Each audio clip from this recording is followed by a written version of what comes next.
I'm going to try to act like Robert De Niro. Well, there's a certain gentleman named of Robert De Niro who will always do that much better than me, right? I'll always be a second rate. So you got to just trust in yourself and finding something unique that's in yourself. It is in everybody.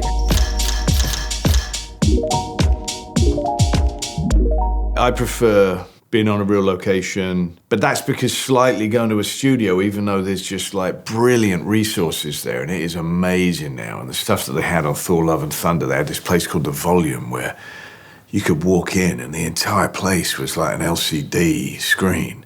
And they could project anything they wanted right there, a desert. They can project people so that you can actually look. Usually most films, you're staring at a tennis ball and there's some bloke walking around with a tennis ball and you've got to act like that's the love of your life, or you've got to act like it's the devil itself and you're terrified and it's just a dude with a tennis ball walking around, right? Some of these new technology, that changes everything. It's absolutely superb.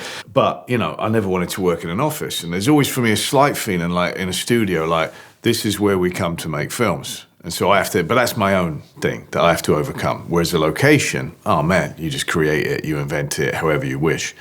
And also like the complications of dealing in a room that's a bit too small to shoot in, so the DP's having to adapt, you know, and I like that. I like it. I'm always a bit, when things are a little bit too easy and comfortable and you can remove this wall and remove that wall, I'm a bit like, it's kind of nice when you can't. We always shoot the basic script, and then he'll start just going, all right, let's just try some different things, and he'll be chucking out lines to actors, and he'll switch lines up, or he'll suddenly ask someone to sing or whatever, or you know, you just got to have fun with it and go with it and just be in the character enough that you're not thrown by it. You know, you treat it like he's a voice in your head, and literally after time, like he'll be sitting under your chair. Or he'll be hiding right there, you know, or Chibo, the cameraman, will be like, David, you're in the shot, and David suddenly has to run around and find a different place to hide, you know, and it's very funny. Terry, you know, would have just thoughts that he would give to each character. These are things that you might want to think, these are things that you might want to say. And then again, if you don't feel like it either, don't say it, and we'll just see what happens. And he always had this wonderful saying of like, let's start before we're ready, which I always loved with Terry. I think animals and children make the best actors out of anyone. None of us can compare to them. And you think about why, it's because they don't give a damn about the consequences, right? So as long as you can actually get them to face the camera, so you can see something that's going on, and they're not just literally wandering off up the street and caring that little about it that they don't even stay to film.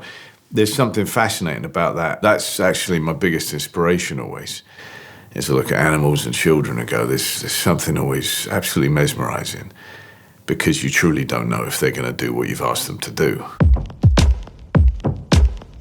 I've certainly had times when I've struggled. You know, you get days when you just sort of feel in the flow of things and you feel creative, and you get other days and you just feel nothing. You feel like a zombie, you know, you got no thoughts going on, no feelings going on at all. And so those are the days when you really got to try to muster something. And those days I try to turn, either just focusing on little things, little details that kind of rejuvenate yourself, or music. I turn to a lot for that. Or I've got a friend who's like an extraordinary skateboarder, and I watch videos of him, because he's just mind-blowing, and his dedication is something that inspires me, you know. So those days are when it's tricky and you've got to find something, you know, because you're not feeling it.